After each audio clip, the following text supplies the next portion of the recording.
ఇప్పుడు ప్రపంచ వ్యాప్తంగా భారతీయులు ప్రతి పండుగను మలబార్తో జరుపుకుంటారు. ఎందుకంటే మలబార్ అందిస్తుంది అద్భుతమైన అవకాశాన్ని. ఇది మీ పండుగలను మరింత ప్రత్యేకంగా చేస్తుంది.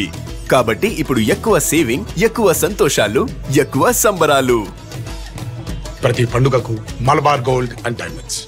సోషల్ మీడియాలో గుడ్ మార్నింగ్ ధర్మవరం అంటూ పాపులర్ అయిన ధర్మవరం మాజీ ఎమ్మెల్యే కేతిరెడ్డి వెంకట్రామరెడ్డి తాజాగా చేసిన సంచలన వ్యాఖ్యల వెనుక ఆంతర్యమేంటి?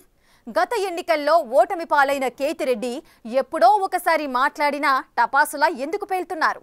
ఈ నేత వార్నింగులు టపాకాయలు భారీ సౌండ్తో పేలుతాయా లేక తుస్సుమంటాయా?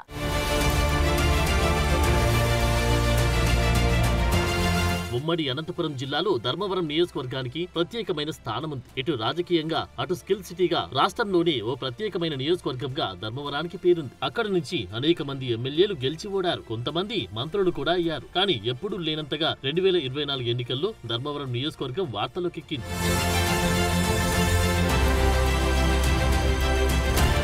గుడ్ మార్నింగ్ ధర్మవరం అంటూ సోషల్ మీడియాలో హడావిడి చేస్తూ రాష్ట్రమంతటా కేతిరెడ్డి వెంకట్రామరెడ్డి పాపులర్ అయ్యారు. ఎంతలా అంటే గుడ్ మార్నింగ్ అంటే చాలు కేతిరెడ్డి గుర్తుకు వచ్చేలా పాపులర్ అయ్యారు. ఆ క్రమంలో 2024 ఎన్నికల్లో ధర్మవరం స్థానం నుంచి పక్కాగా వైసీపీ గెలుస్తుందని అందరూ భావించారు. కానీ కేతిరెడ్డి సీన్ రివర్స్ అయింది. గుడ్ మార్నింగ్ ధర్మవరం పేరుతో కేతిరెడ్డి ఎంత పాపులర్ అయ్యారో దానిపై కూడా అన్ని విమర్శలు సోషల్ మీడియా వేదికగా వచ్చాయి. ఖాళీగా ఉన్న భూముల ఆక్రమణ కోసమే కేతిరెడ్డి గుడ్ మార్నింగ్ ప్రోగ్రాం అంటూ విమర్శలు చేశారు ప్రత్యర్థి పార్టీ నాయకులు.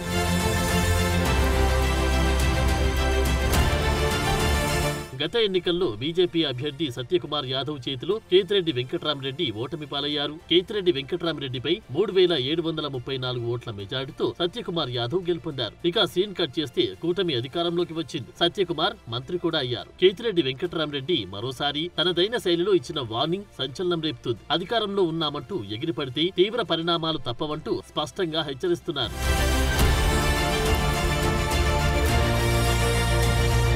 3 సంవత్సరాల తర్వాత కేతిరెడ్డి 3.0 రూపంలో తన అసలు శక్తిని చూపిస్తారని అన్నారు. ఈ వ్యాఖ్యలతో ఆయన మరోసారి రాజకీయ వర్గాల్లో చర్చనీయాంశంగా మారారు. ఆయన మాటల్లో ఉన్న ధీమా భవిష్యత్ రాజకీయ సమీకరణాలపై సూచనలు ఉన్నాయనే భావన పార్టీ శ్రేణుల్లో కనిపిస్తోంది. కేతిరెడ్డి తన వ్యాఖ్యల్లో గుడ్ మార్నింగ్ ధర్మవరం అనే కార్యక్రమంపై చేసిన విమర్శలను కూడా ప్రస్తావించారు. తాను ప్రజా సమస్యలు పరిష్కరించడానికి ముందుకు వస్తే కబ్జాల కోసమే చేస్తున్నారని విమర్శలు వచ్చాయని, కానీ ఇప్పటి వరకు ఎక్కడా తాను కబ్జా చేశారని ఎవరు చూపించలేదని స్పష్టం చేశారు.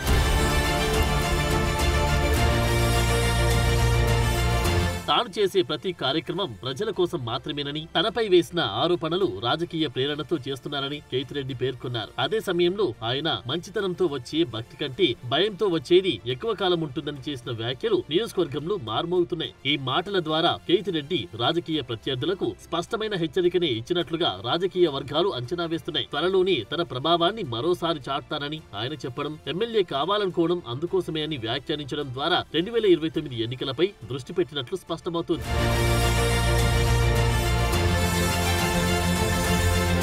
కేతిరెడ్డి ధర్మవరం రాజకీయాల్లో మళ్లీ చురుకైన పాత్ర పోషించడానికి సిద్ధమవుతున్నారనే సంకేతాలు ఈ వ్యాఖ్యల ద్వారా స్పష్టమవుతున్నాయి. అయితే ధర్మవరంలో ఈ వ్యాఖ్యల పట్ల ఇంతవరకు అధికార పార్టీ నాయకులు ఎవరు స్పందించలేదు. కేతిరెడ్డి కామెంట్స్ లైట్ గా తీసుకున్నారా, లేక పలానా నాయకుడు అని పేరు పెట్టి అనలేదు కాబట్టి మనకెందుకులే అని ఊరుకున్నారా అనేది తెలియాల్సి ఉంది. ఎందుకంటే ధర్మవరంలో ఇద్దరు బలమైన నేతలున్నారు. ఒకరు మంత్రి సత్యకుమార్ కాగా మరొకరు ధర్మవరం టీడీపీ ఇన్ఛార్జ్ పరిటాల శ్రీరామ్. ఇద్దరు ఫైర్ బ్రాండ్ నేతలే కావడంతో ఇంతవరకు ఈ వ్యాఖ్యలపై వారు స్పందించకపోవడం ఆశ్చర్యం కలిగిస్తోంది. మరి ఇరువురు నేతలు ఇప్పటికైనా ఈ వ్యాఖ్యలపై స్పందిస్తారో లేదో వేచి చూడాలి.